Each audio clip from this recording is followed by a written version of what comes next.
There are moments in life when a single breath can shatter a heart, when the world slows just enough for a person to feel the weight of being unwanted. That was the moment Aisha felt as she sat trembling at the corner table of a small cafe, her wheelchair positioned carefully so it wouldn't block anyone's way, her heart pounding with the fragile hope that tonight just maybe someone would see her instead of the legs that no longer worked. She had spent hours preparing, choosing a soft blue dress, fixing her hair, and practicing a smile in the mirror, but none of that could protect her from the crushing blow that landed the second her blind date walked in, saw the wheelchair, and turned away without even sitting down. Not a word was spoken, not a second glance was given, just cold silence and an exit that felt louder than any insult. Aisha felt the world tilt, the cafe lights blur, and tears burned behind her eyes as humiliation wrapped tightly around her chest. If you believe in kindness, second chances, and the beauty of unexpected miracles, please like, comment, share, and subscribe to the channel. Your support truly helps these stories reach more hearts. Aisha stayed still for a long time, frozen in the moment, hoping no one had noticed. But people had. She felt their glances, some filled with pity, others with discomfort, and a few with something even worse, judgment. She tried to steady her breath,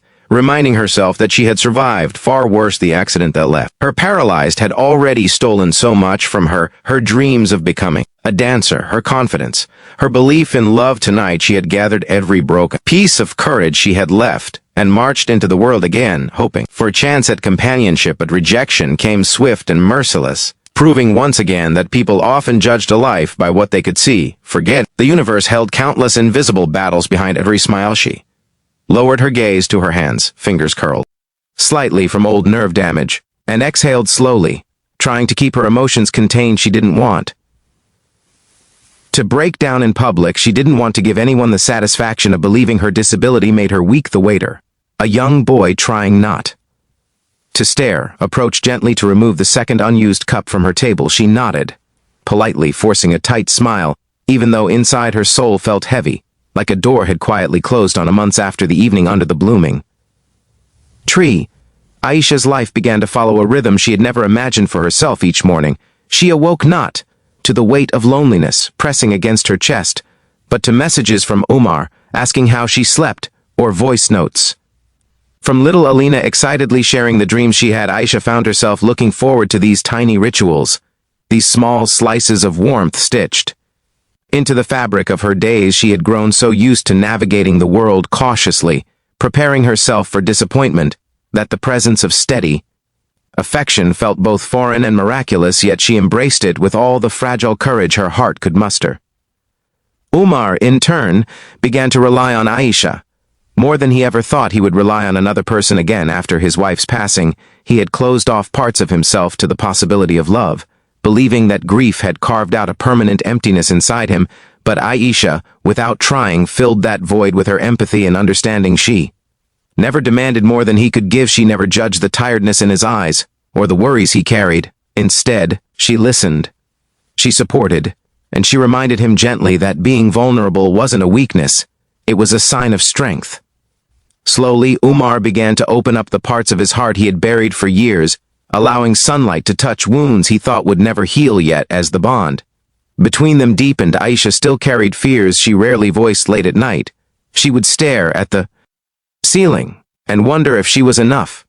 Would she be a burden to them? Would her wheelchair complicate their already challenging lives? Would people judge Umar for choosing someone like her? She had learned to mask her doubts with smiles, but inside, she fought a quiet battle she wasn't sure she could win. Love was powerful, but insecurities ran deep, and though she trusted Umar, she couldn't silence the voice inside that whispered she didn't deserve the happiness blooming around her. One evening, as the three of them sat together in Umar's living room, watching Alina paint with finger colors, Aisha found her gaze lingering on the small family she was slowly becoming a part of. She watched how Umar gently wiped paint off Alina's cheek, how Alina laughed freely with the innocence of a child who felt safe, and suddenly tears pricked Aisha's eyes.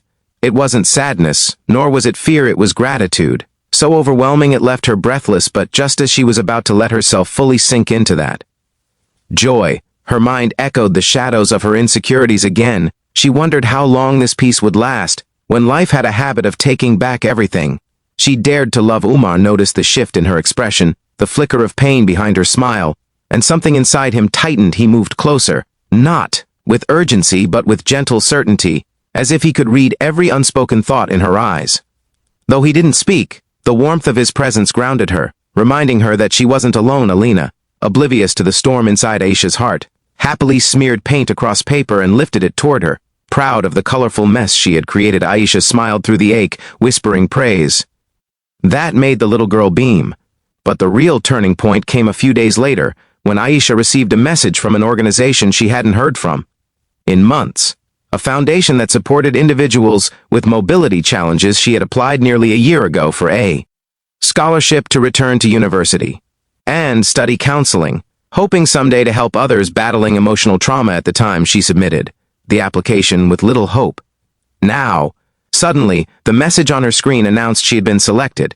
It felt too unreal. She stared at her phone, stunned, her breath shallow as the realization hit her. She had a chance at reclaiming her dreams. The news filled Aisha with a complicated mixture of excitement and fear. She wanted to celebrate, to feel proud of herself, but part of her wondered if she could truly manage it. Studying again, navigating campus, balancing her physical limitations and deeper. Still, she worried about how this new chapter might affect her growing relationship with Omar and Alina. Would she have less time for them? Would her ambitions create distance? She had lost so much before that the possibility of losing them, even unintentionally, terrified her. When she told Omar about the scholarship, he didn't hesitate even for a moment. His face lit up with genuine pride, and he congratulated her with a warmth that melted every fear she'd been nursing. But what stayed with Aisha the most wasn't his happiness. It was his promise that he and Alina would support her unconditionally, that they wanted her to grow, to thrive, to reclaim the life she had once been robbed of. His encouragement reached into the deepest corners of her heart, unraveling insecurities she thought she'd carry forever.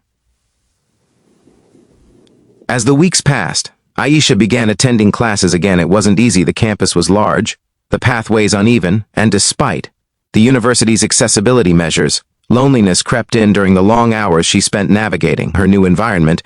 But each evening she returned to messages from Umar checking on her day, or videos of Alina showing her artwork, or small reminders that she was loved, valued, and not forgotten. Those small gestures became her anchor, grounding her in moments when she felt overwhelmed. Umar, too, found new rhythm in this chapter. He balanced work, hospital appointments for Alina, and the challenges of single parenthood with a resilience Aisha admired deeply. But despite his strength, he sometimes felt the absence of Aisha during the day more sharply than he expected. She had become part of his life so naturally that her new schedule forced him to confront his own growing attachment. He missed her laughter, her presence, her calming energy, and although he respected her dreams immensely, he couldn't help but hope their paths would continue moving forward together, not apart. Alina, meanwhile, adored Aisha with the purity only a child possesses. She often asked when Aisha would come over, drew pictures of the three of them, holding hands, and would brighten instantly whenever her name was mentioned. It became clear, even to Aisha, who tried to guard her heart, that she was no longer an outsider looking in, but someone who had woven herself deeply into the lives of a father and daughter who desperately needed the love she offered. But every story encounters its moments of conflict, those turning points where the heart is tested, and for Aisha, that moment arrived unexpectedly one late evening while returning from class. As she made her way down a dimly lit path, her wheelchair suddenly jerked. A tire had deflated, a problem she had been meaning to fix, but kept postponing. Stranded halfway across campus, with no one in sight, panic began to rise. She tried calling the university assistance line, but they were backed up and could not send help for nearly an hour. Her chest tightened as memories of helplessness from her early paralysis days resurfaced. She hated feeling dependent. She hated the sense of being stuck, immobile, powerless. As the minutes passed, the cold night air wrapped around her like a whisper of all the fears she had worked so hard to bury. With trembling hands, she dialed Umar. He answered instantly, and before she could finish explaining, he was already on his way when he arrived. Breathless and worried, his first instinct was to kneel beside her, placing a steadying hand on her arm. He didn't scold her for not repairing the tire earlier. He didn't question why she didn't ask someone else. He simply showed up, because she mattered to him more than he had ever admitted. Aloud, as he repaired the tire under the faint glow of a street lamp, Aisha watched him with tears pooling in her eyes, not because she felt helpless, though she had in those moments, but because she realized that she didn't have to be invincible around him. He didn't love her strength alone. He loved her humanity, her vulnerability, her fears, her courage to keep going even when the world made it hard. That night became a silent promise between them, a turning point where boundaries of friendship blurred into something deeper over the next few months.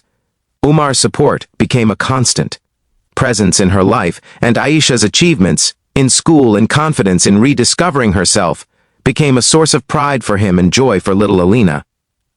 Their small family began to feel less like a fragile dream and more like a future forming quietly, piece by piece one evening, as they all sat on Umar's rooftop under strings of soft yellow lights. Watching the city shimmer below, Aisha felt a sense of belonging she hadn't felt since before her accident. She realized then that love wasn't about perfection or circumstance, it was about presence, about choosing each other again and again, even when life was difficult. And as Umar reached for her hand, their fingers interlacing naturally, Aisha felt her heart settle in a way it never had before. She looked at him, at Alina curled beside her with sleepy eyes, and knew without doubt that her story, the one she once feared had ended the day she lost her ability to walk, was still unfolding beautifully here, in this moment, surrounded by love she once believed she'd never find. Aisha understood something profound. Sometimes the most life-changing miracles happen not when everything goes right, but when everything goes wrong and leads you to people who see your worth even when the world overlooks it. And as the night breeze carried soft laughter across the rooftop, she realized she was finally home.